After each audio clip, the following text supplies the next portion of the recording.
BSP की इस चुनावी जनसभा में इकट्ठा हुए पार्टी के सभी छोटे बड़े पदाधिकारी एवं कार्यकर्तागण, आज आप लोग देश में व यहाँ आपके उत्तर प्रदेश स्टेट में भी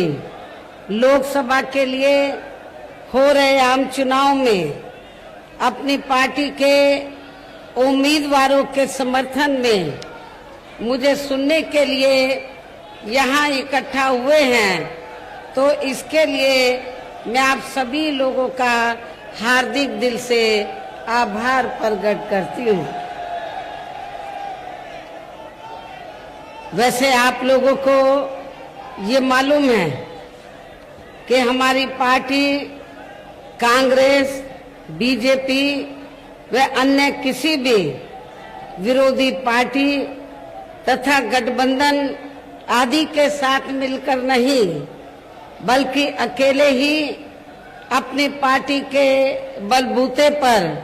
पूरी तैयारी व दमदारी के साथ ये चुनाव लड़ रही है। इसके साथ ही हमने टिकट बंटवारे के मामले में भी सर्व समाज के लोगों को उचित भागीदारी दी है और इस मामले में वैसे आप लोगों को ये मालूम है कि आपकी जो मेरठ लोकसभा की सीट है, वैसे तो यहाँ सर्व समाज के लोग रहते हैं, मुस्लिम आबादी भी काफी ज्यादा है और अपर कास्ट समाज में से जो त्यागी ब्राह्मण समाज है उनकी भी आबादी बहुत ज्यादा है। हमने पूर्व में यहाँ इस सीट पर तो कई बार मुस्लिम समाज को हमने चुनाव के मैदान में उतारा है। लोकसभा के लिए हमने मुस्लिम समाज के व्यक्ति को चुनाव के मैदान में उतारा है, लेकिन इस बार त्यागी ब्राह्मण समाज के लोगों की ये दिली तमन्ना थी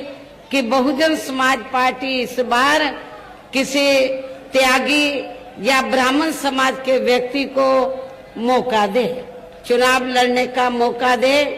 तो मेरठ जो लोकसभा की सीट है, इस सीट पर हमने त्यागी ब्राह्मण समाज की भावनाओं को ध्यान में रखकर, साथ ही इनकी आबादी को भी ध्यान में रखकर हमने इस बार इस सीट पर बहुजन समाज पार्टी की ओर से श्री देवव्रत त्यागी को चुनाव के मैदान में उतारा है, जिनको कामयाब बनाने के लिए अपनी पार्टी के लोग पूरे जी जान से लगे हैं। हालांकि आज यहाँ आपकी इकट्ठा हुई अपार भीड़ व भीड़ के जबरदस्त जोश को भी देखकर अब मुझे भी एक काफी हद तक भरोसा हो गया है कि पिछली बार की तरह इस बार भी आप लोग अपने प्रदेश से यह लोकसभा आम चुनाव में अपनी पार्टी का बेहतर रिजल्ट जरूर लाएंगे। और इसके लिए अब मैं आप लोगों का ध्यान कुछ जरूरी बातों की तरफ दिलाना चाहती हूँ और इस संबंध में विशेषकर मैं कांग्रेस, बीजेपी व इनके अन्य सभी सहयोगी दलों के बारे में ये कहना चाहूंगी कि आजादी के बाद शुरू में केंद्र व देश के काफी राज्यों में भी ज्यादातर सत्ता यहाँ कांग्रेस पार्टी के हाथों में केंद्रित रही है, किंतु इनके अधिकांश मामलों में रही गलत नीतियों एवं गलत कार्य प्रणाली आदि की वजह से ही फिर इस पार्टी को केंद्र व काफी राज्यों की भी सत्ता से बाहर होना पड़ा है तथा यही स्थिति इनकी सहयोगी पार्टियों की भी बनी रही है, जिसके कारण ही फिर पिछले कई वर्षों से यहाँ बीजेपी व इनके सहयोगी दल केंद्र एवं काफी राज्यों की भी सत्ता में काबिज हो गए हैं, लेकिन इनकी भी ज्यादातर रही जातिवादी, पूंजीवादी, संकीर्ण, सांप्रदायिक व द्वेषपूर्ण नीतियों एवं कार्य प्रणाली आदि से तथा इनकी कथनी व करनी में भी काफी अंतर होने की वजह से अब ऐसा लगता है इस बार ये भारतीय जनता पार्टी भी केंद्र की सत्ता में आसानी से वापस आने वाली नहीं है, बशर्ते यदि ये चुनाव इस बार फ्री एंड फेयर होता है तथा आम चर्चा के मुताबिक वोटिंग मशीनों में भी कोई गड़बड़ी आदि नहीं की जाती है। और वैसे भी इस बार चुनाव में इनकी कोई भी पुरानी एवं नई चल रही नाटकबाजी, जुमलेबाजी व गारंटी आदि काम में आने वाली नहीं है, क्योंकि अब देश की जनता काफी हद तक इस बात को समझ चुकी है कि इनकी पार्टी ने अब तक देश के विशेषकर गरीबों, कमजोर तबकों, मध्यम वर्गीय एवं अन्य मेहनतकश लोगों को जो इन्हें अच्छे दिन दिखाने के असंख्य प्रलोभन भरे वायदे किए हैं तथा अनेकों हवाई व कागजी गारंटी आदि भी दी है, तो उनका जमीनी हकीकत में अभी तक इन्होंने लगभग 1/4 हिस्सा भी कार्य पूरा नहीं किया है, बल्कि इसके स्थान पर इनका ज्यादातर समय व ताकत भी यहाँ इनके अपने चहेते रहे बड़े बड़े पूंजीपतियों एवं धन्ना सेठों को ही ज्यादा से ज्यादा मालामाल व धनवान आदि बनाने में तथा उन्हें हर स्तर पर छूट देने व बचाने में ही लगी रही है, जिनके अधिकांश आर्थिक सहयोग से ही ये पार्टी व अन्य पार्टियां भी अपना संगठन चलाती हैं तथा चुनाव आदि भी लड़ाती हैं, जिसका काफी कुछ खुलासा बॉन्ड की आई रिपोर्ट से भी हो जाता है। इसके साथ ही अब ऐसा लगता है कांग्रेस पार्टी की तरह ही बीजेपी ने भी केंद्र की तमाम सरकारी जांच एजेंसियों का लगातार ज्यादातर राजनीतिकरण ही कर दिया है। इसके अलावा देश के किसान वर्ग भी वर्तमान बीजेपी की सरकार में शुरू से ही अपनी विभिन्न समस्याओं को लेकर काफी ज्यादा दुखी व परेशान रहे हैं और अभी भी हैं, जबकि यूपी में 4 बार हमारी पार्टी की रही सरकार ने इनके हितों का भी हर स्तर पर विशेष ध्यान रखा है। हमने अपनी चारों हुकूमतों में किसानों को खेती करने के लिए समय से सस्ते साधन हमने उपलब्ध कराए हैं। इसके साथ ही इनकी हर फसल का उचित दाम भी हमारी सरकार ने दिया है। और आपके पश्चिमी यूपी में गन्ना काफी पैदा होता है। गन्ना किसानों को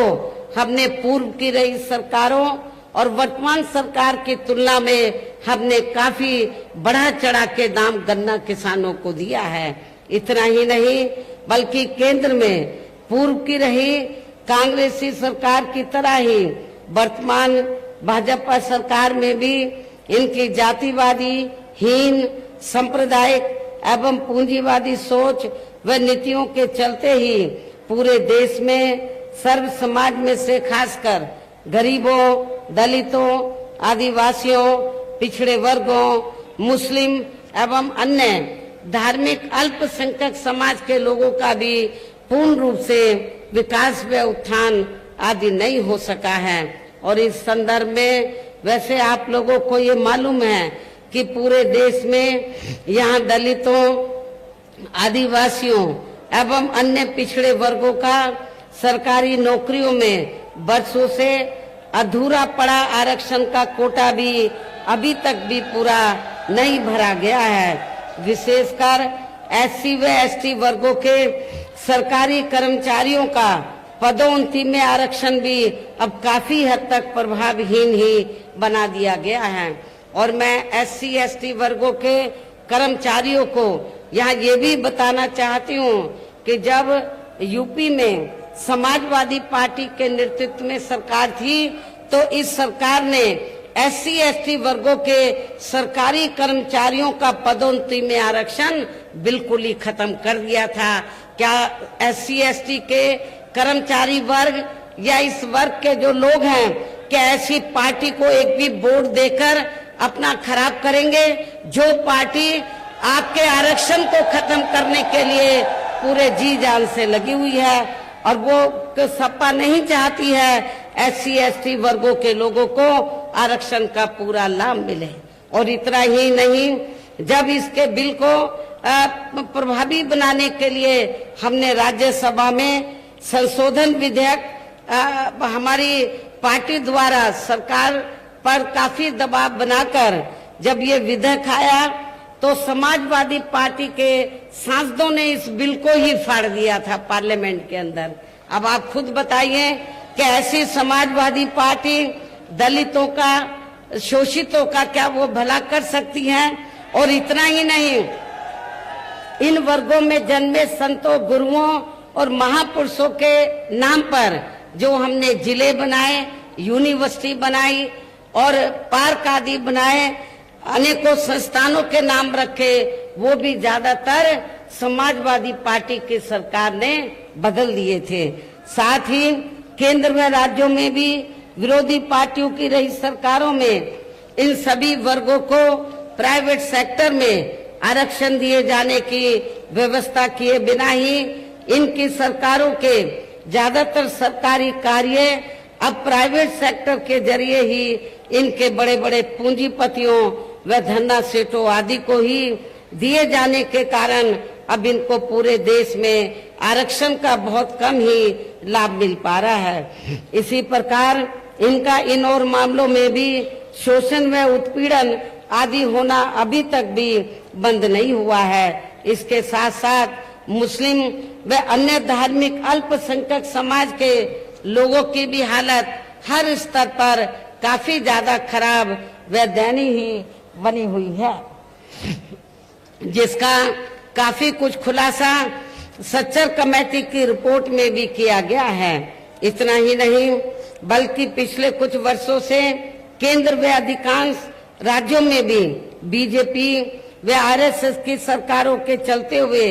अब इनका विकास एवं उत्थान आदि होना भी काफी हद तक बंदशाई हो गया है। आए दिन इन पर खासकर हिंदुत्व की आड़ में हो रही जुल्म जाति भी यह काफी ज्यादा चरम सीमा पर पहुंच चुकी है। इनके साथ साथ अपर कास्ट समाज में से विशेषकर गरीब लोगों की भी हालत हमें कोई खास अच्छी नजर नहीं आती है। इनकी गलत कृषि नीतियों के कारण किसान वर्ग भी आए दिन आंदोलित ही बना रहता है। साथ ही इनकी गलत आर्थिक नीतियों की वजह से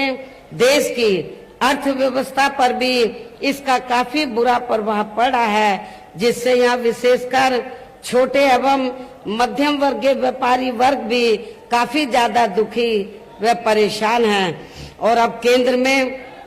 पूर्व की रही सरकारों की तरह ही वर्तमान भाजपा सरकार में भी यहाँ पूरे देश में गरीबी, बेरोजगारी एवं महंगाई आदि भी लगातार काफी ज्यादा बढ़ रही है। देश में हर स्तर पर फैला भ्रष्टाचार भी अभी तक खत्म नहीं हुआ है। साथ ही अपने देश की सीमाएं भी अभी तक पूरे तौर से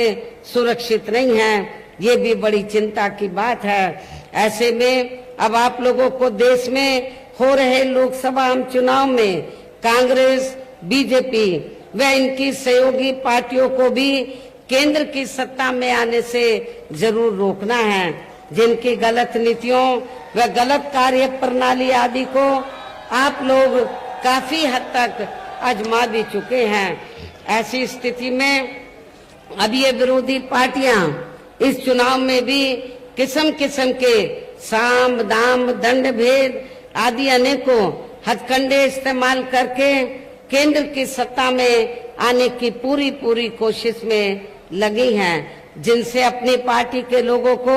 हर स्तर पर काफी ज्यादा सावधान रहना है। और इस मामले में विरोधी पार्टियां अपने अपने पक्ष में हवा बनाने के लिए खासकर मीडिया, ओपिनियन पोल व सर्वे आदि का जो बड़े पैमाने पर इस्तेमाल कर रही हैं, तो उनसे भी अपनी पार्टी के लोगों को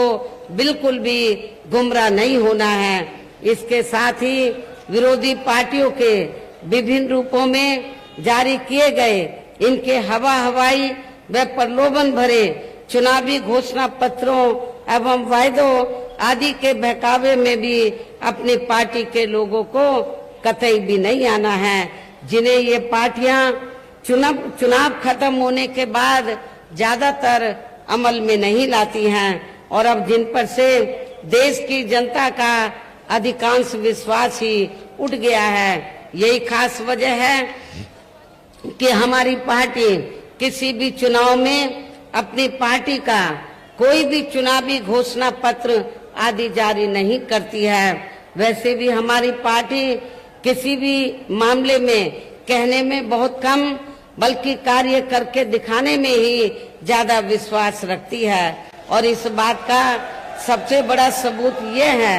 कि उत्तर प्रदेश में 4 बार हमारी पार्टी के नेतृत्व में रही सरकार ने चुनाव में अपनी पार्टी के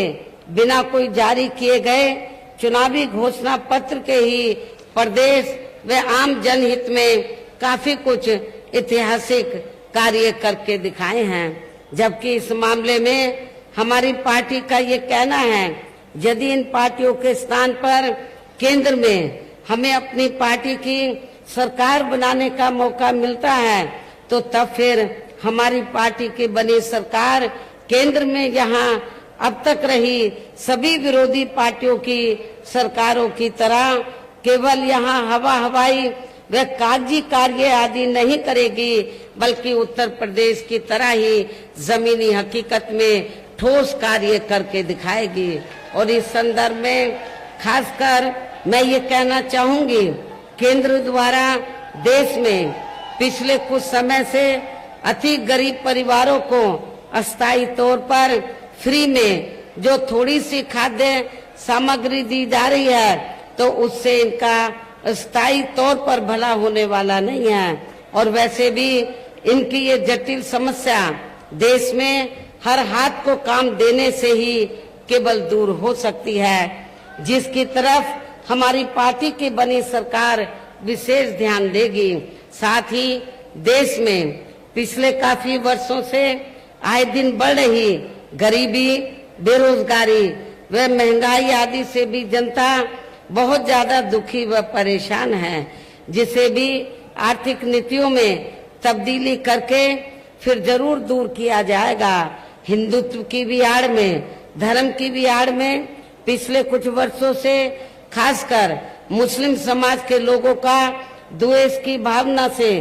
जो इनका काफी ज्यादा शोषण व उत्पीड़न आदि किया जा रहा है, तो उसे भी फिर जरूर रोका जाएगा। और ये सब हमने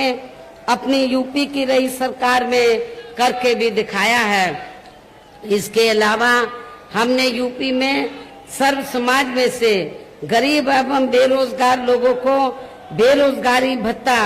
आदि न देकर उन्हें बड़ी तादाद में रोटी रोजी के साधन भी उपलब्ध कराए हैं, जो अब ये कार्य भी अधिकांश ठंडे ही पड़े हैं, जिनको फिर सरकार बनने पर प्राथमिकता दी जाएगी। कहने का तात्पर्य ये है कि देश में इस समय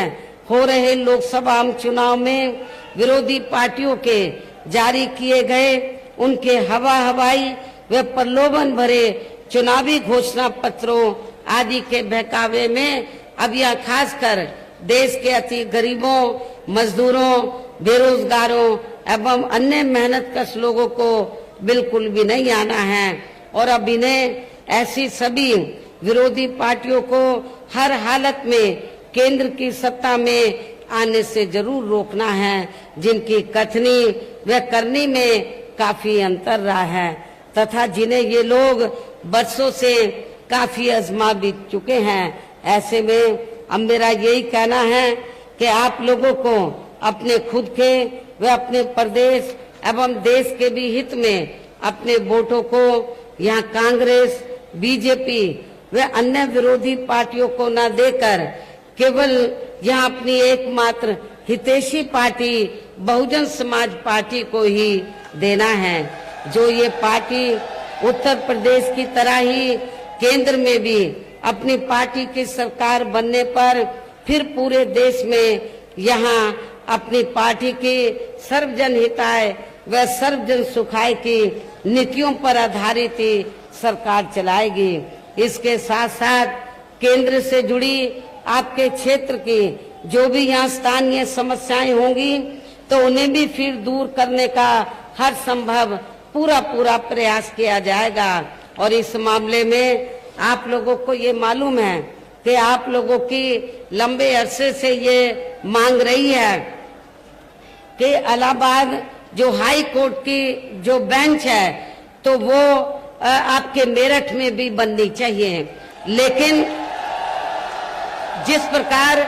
लखनऊ में बेंच बनी है उसी तर्ज पर आपके मेरठ में भी बेंच बननी चाहिए। लेकिन केंद्र की सरकार इस ओर ध्यान नहीं दे रही है। जब हमारी पार्टी केंद्र की सत्ता में आ जाएगी तो इस मामले में सकारात्मक कदम उठाएगी। इसके अलावा आपका जो पश्चिमी यूपी है तो ये क्षेत्र, इस क्षेत्र को ज्यादा से ज्यादा विकसित करने के लिए हमारी पार्टी शुरू से ये चाहती है कि पश्चिमी क्षेत्र को मिलाकर अलग से स्टेट बनाया जाए। हमने असेंबली से प्रस्ताव पारित कराकर केंद्र की सरकार के पास भेजा था, लेकिन केंद्र की सरकार ने उसे अमल में नहीं लाया। जब केंद्र में हमारी पार्टी सत्ता में आएगी तो आपके पश्चिमी यूपी को अलग से स्टेट बनाया जाएगा। साथ ही यहाँ गरीबों, मजदूरों, बेरोजगारों, कर्मचारियों, किसानों, छोटे व्यापारियों एवं अन्य मेहनतकश लोगों के हितों का भी विशेष ध्यान रखा जाएगा। सर्व समाज में से खासकर दलितों, आदिवासियों, पिछड़े वर्गों, मुस्लिम व अन्य धार्मिक अल्पसंख्यक समाज के लोगों के विकास एवं उत्थान के साथ साथ हर स्तर पर इनकी सुरक्षा आदि के भी लिए सख्त कदम उठाए जाएंगे। और तभी फिर यहाँ वास्तव में अपने देश के महान संतों, गुरुओं व महापुरुषों में भी विशेषकर महात्मा ज्योतिबा फूले, श्री छत्रपति शाहू जी महाराज, श्री नारायण गुरु, बाबा साहब डॉक्टर भीमराव अंबेडकर एवं मान्यवर श्री कांशीराम जी आदि का अधूरा राज सपना जरूर साकार हो सकता है, जिनको यूपी में हमारी पार्टी की रही सरकार द्वारा हर स्तर पर पूरा आदर सम्मान दिया गया है। इन्हीं खास बातों के साथ ही अब मेरा देश व आपके स्टेट के भी हित में, आपके क्षेत्र के भी हित में यही कहना है कि हमारी पार्टी ने यह आपकी मेरठ लोकसभा की सीट से जिनको चुनाव के मैदान में उतारा है, जो यहाँ आपके सामने मंच पर भी मौजूद हैं, तो उन्हें आपको जरूर कामयाब बनाना है, जिसके लिए यहाँ पार्टी के सभी स्तर के छोटे बड़े पदाधिकारी एवं कार्यकर्तागण आदि पूरे जी जान से लगे हैं। और अब अंत में मेरा यही कहना है कि आप लोगों को वोट पड़ने वाले दिन यहाँ बीएसपी के अपने मेरठ के लोकसभा प्रत्याशी को अपनी पार्टी के हाथी चुनाव चिन्ह के सामने वाले बटन को दबाकर इनको जरूर कामयाब बनाना है, इनको जरूर जिताकर पार्लियामेंट में भेजना है। इस पुरजोर खास अपील के साथ ही अब मैं अपनी बात यही समाप्त करती हूँ। जय भीम, जय भारत। बहुजन समाज पार्टी जिंदाबाद, बहुजन समाज पार्टी जिंदाबाद। बीएसपी की क्या पहचान, बीएसपी की क्या पहचान।